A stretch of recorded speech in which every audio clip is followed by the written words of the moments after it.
A lot of what they do is they just throw in these little tchotchkes to their exclusive. Okay, they come to tchotchkes for the atmosphere and the attitude.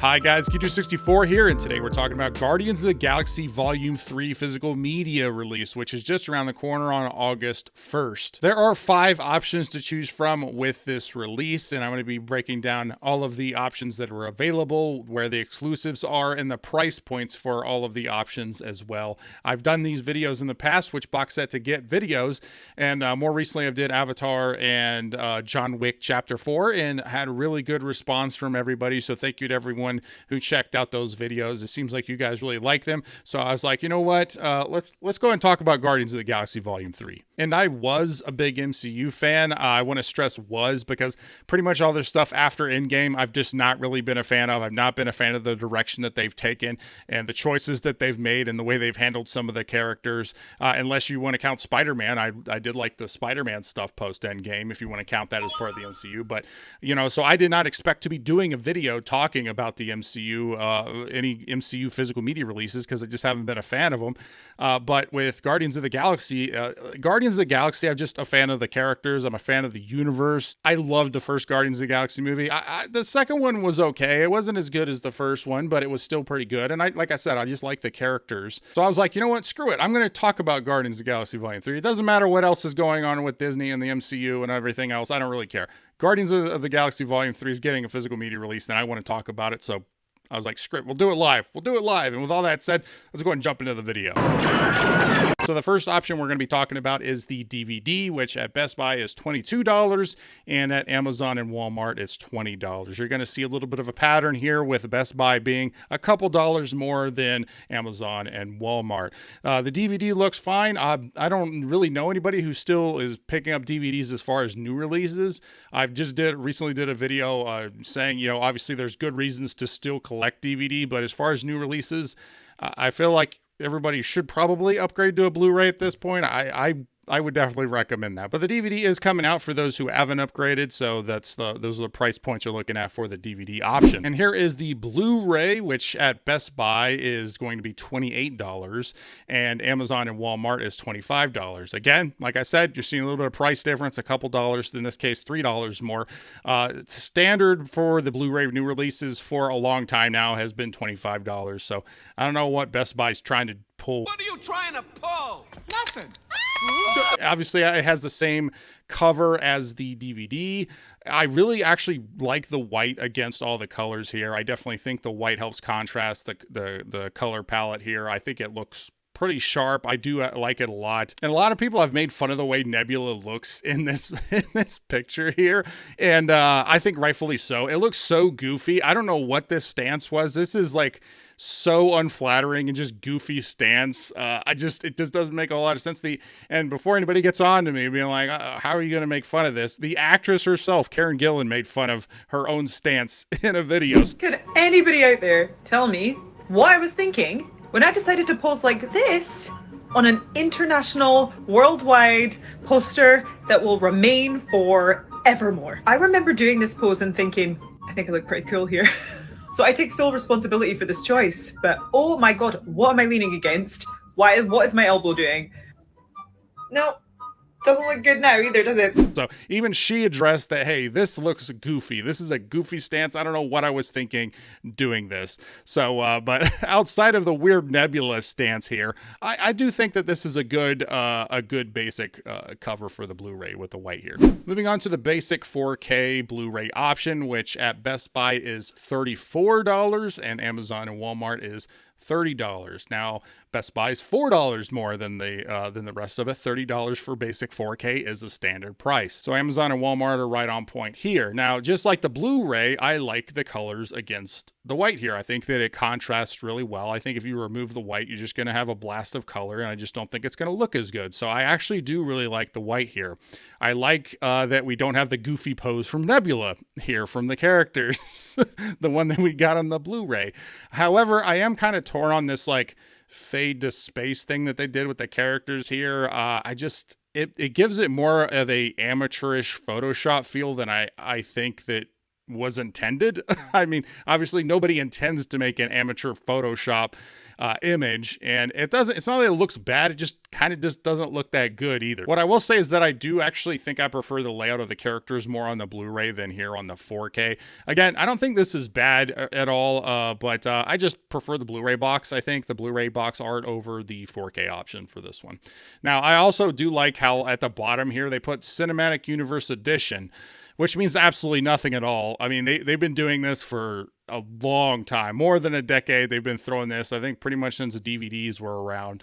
You know, they were attaching things, attaching these like BS, logos and editions to try and get people to buy them. It means absolutely nothing. This is just a basic set. There's nothing Cinematic Universe Edition about it. It's the basic 4K set. Now we're moving into the exclusives, and here we've got the Walmart 4K exclusive, and they're asking $35. Now, again, the basic 4K is $30. So you're paying $5 more for this exclusive. So let's get into what you get with that. So first thing I do want to say is that this Walmart edition also has that stupid tag of Cinematic Universe Edition, which again means absolutely nothing. I just find it funny. It's not really a big deal. I just find it funny. Funny how? I mean, what's funny about it? And you kind of see how overloaded some of the colors come off without the white. To contrast against, like I was saying earlier, with the basic 4K, basic Blu-ray releases, the white definitely helps offset the colors coming at you. Now, this is just an explosion of color coming at you, and so you can take this and compare it to the basic and see kind of what I'm referring to, which I think the white definitely helps it. I do like the layout of these characters, though. This is probably one of the best layouts of the characters, I think. I really do like this, but there is a strange effect here, and I can't tell how heavy this effect is going to look in person. Here in the image, it almost looks like the picture has been like ran through a strange app filter or something, and I do kind of find that off-putting. Now, it may just be that the image that I have is a little bit too compressed. The pixel count's pretty high on this one, but again, it's really hard to tell sometimes with some of these images as far as how accurately they're going to reflect what it's going to look like in hand. But if I'm just basing it on the image here, I think it does look kind of strange, almost compressed, and like a very strange like app filter that seems to have been ran through this thing that kind of makes it look a little off, in my opinion. And I will say that this most likely is just going to be a slipcover for the regular 4K box. If I had to guess, I don't know that for sure, but based on previous releases, that's generally what they do. It's probably the basic box cover for the basic 4K, with this cover being the slipcover that goes over it. Again, that's just based on historics, how that's played out. I'm not 100% sure here. Now, besides the exclusive art here, you also get this small little pin, and that's kind of a Walmart thing with their exclusives. A lot of what they do is they just throw in these little tchotchkes to their exclusive. Okay, they come to tchotchkes for the atmosphere and the attitude. Okay, that's what the flare's about. It's about fun. And in this case, it's just a small little pin. Now, I do have a question for everybody out there. So, as I said, this exclusive release is $5 more than the standard 4K. So, what are you getting for that $5 more? You're getting this little tiny pin and a different, probably a different slipcover, different art here. Those are the two things that you get with this exclusive. So, my question to you is, do you guys think that that's worth it? Do you think it's worth an extra $5 to get a different slipcover and this pen? Not saying one way or the other, just wondering what everybody else thinks. And here is the Steelbook option. This is at Best Buy, and they're asking $39. Now, it's pretty high release. This is on par with the Avatar 2 Steelbook release that was released, last month as of filming this video. Now, it's definitely on the high side. I said this when the Avatar 2 Steelbook came out, and they were wanting $39 for that. Historically, the Steelbook exclusives have ran $35. They've historically been $5 more than the basic release.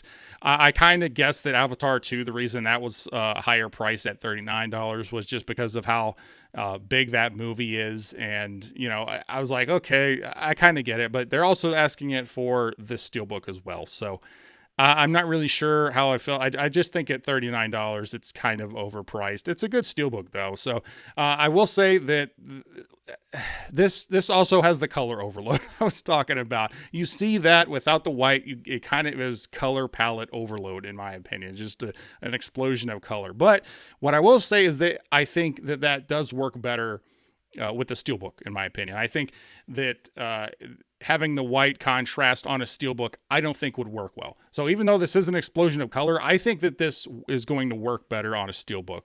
You know, one of the things I wish they would do with, and I haven't really found anything to really say, there's different types of Steelbooks. Like there's matte and glossy, you know, and most of the time when they put these little previews out, they don't actually say what the style is here. So that really, sometimes that changes my opinion on how I feel about the Steelbook, and it obviously changes the look of the Steelbook and obviously the feel of the Steelbook in hand. So I kind of wish they would start throwing that out there as far as what type of Steelbook it's going to be. But I do like how stylized the cover is. I think it fits well with a Steelbook. That's one of the things I like about Steelbooks, is that they can kind of do different things with the art that are a little bit unique. Now, this also has a Knight of the Round Table feel to it, which I do kind of like as well. I think that fits well. It gives enough room for like the characters to each, you know, have their little spots. Now, one thing that does stand out to me is that the way some of the characters are facing, the way that they're staring, like they should all be facing inward. With them facing, in this, they're all facing in different direction. It just makes this feel far more disjointed than it needs to be. Just have them face inward towards the table. With them all facing in different directions and staring in different directions, it just, I don't know, it just throws off my eye. I don't know. Maybe I'm being too picky about it, but this is just what I'm thinking looking at the image here. I do like the back. It just has, you know, Rocket on it. There's actually several Steelbooks that I prefer the back of this Steelbook to the front when I display them. There's a couple that when I display them, I'll flip them around and show the back instead. Are there any other Steelbooks out there that you guys do that too, that you guys display them from the back, or you prefer the back of the Steelbook over the front of the Steelbook? I seem to find that a little bit more and more these days, but I do really like the back here just with Rocket. I think that looks pretty sharp. I do like this Steelbook. I think this is a pretty solid Steelbook. I just don't think it's worth $9 more than the standard 4K release. At $9 more, you're paying a lot just to get this Steelbook. And at $9, it's not, I don't think it's worth it. But it just depends on how much you like it and if that's what you want to spend your money on. You know, it's always the case for everybody, but I do really like it. I do really like this Steelbook. And if you're wondering why they don't have the main poster of the movie as a cover option, well, they are actually using it here as one of the Disney Club exclusive arts. And this is just for their Blu-ray release. So I've kind of talked about the Disney Movie Club exclusives in a few other videos. I'm not a fan of it. I don't really like the idea of it. But they are using that cover as an exclusive for this. Again, it's probably a slip cover if I had to guess, but that's where that one is being used. So that's an additional option that is available if you already have Disney Movie Club. I don't recommend getting it just to get this cover though. One of the other things I want to talk about was the Mondo Steelbook. So Guardians of the Galaxy had a Mondo release for the first movie as well as Volume 2. And unfortunately, it looks like there's not going to be if you collected those two, unfortunately, there's not going to be one for Volume 3. There's not one announced so far, and I don't think there's going to be one. And there's a big reason why, and that is the fact that Mondo recently got bought by Funko. You know, the company that does the Funko Pops, right? Well, they own Mondo now. They fired and they basically cleared house on Mondo.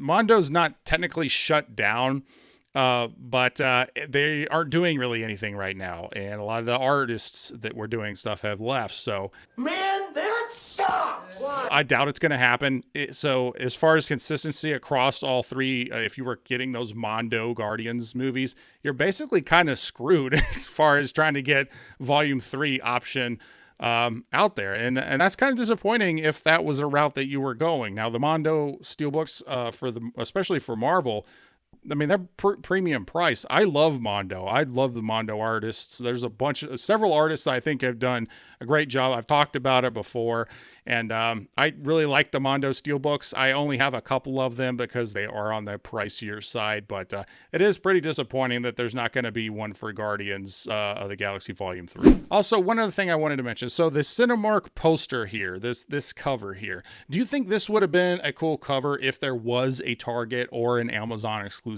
option? Right now, there's no exclusive for Target or for Amazon, but I do think that this probably would have been a cool kind of cover to go with a Target or an Amazon exclusive if they had actually done that. So let's go ahead and recap the options that are available as well as the price points. First, you have the DVD option, which at Best Buy is $22, and at Amazon and Walmart, it is $20. For the basic Blu-ray release at Best Buy, it is going to be $28, and Amazon and Walmart are the standard $25. For the 4K Blu-ray, the basic 4K Blu-ray, the Best Buy option is $34. And if you want Amazon and Walmart, it's $30. Obviously, on all of these options, I definitely do not recommend buying them at Best Buy because you're paying extra money for no good reason. Next, you have the Walmart exclusive option, which is $35, so $5 more than what they're asking for the basic 4K. Again, I'll reiterate that question. Do you guys think it's worth it? Do you think it's worth an extra $5 to get this different slipcover and the pen? Comment and let me know. And finally, we got the Best Buy Steelbook option for another, I say, whopping $39. I just think that one's a little bit overpriced in my opinion. So those are the options that are available for Guardians of the Galaxy Volume 3. Hopefully somebody found this useful. If you did find this useful, please do me a favor and hit the like button and comment and let me know which of these you actually are going to pick up. Which one are you most excited about? I always recommend pre-ordering the exclusives if you already know ahead of time that's what you want, because waiting for them to come into stores or hoping to pick them up out in the wild, it's becoming harder and harder. So if you already know one of these exclusives is what you want, I would recommend going ahead and pre-ordering it. Although there are still Avatar 2 Steelbooks at Best Buy. I was just there yesterday and it's been out for a couple weeks, so it's always hard to tell. With it being an MCU film and Marvel movie, I feel like they'll probably get some extra Steelbooks. Always hard to tell with the Walmart exclusives how that's going to turn out. But again, hopefully you found this useful. Again, comment and let me know which one you guys are going to pick up. I want to welcome all new subscribers. I picked up a lot of subscribers recently. Welcome to all of you. And I just want to thank all of my subscribers. All of you are awesome. And I want to thank everybody for checking out this video. If you like this video, please like, comment, share, subscribe, do all the YouTube stuff, or don't. I'm not a beggar. I'm Geechu64. I'll always tell you the truth.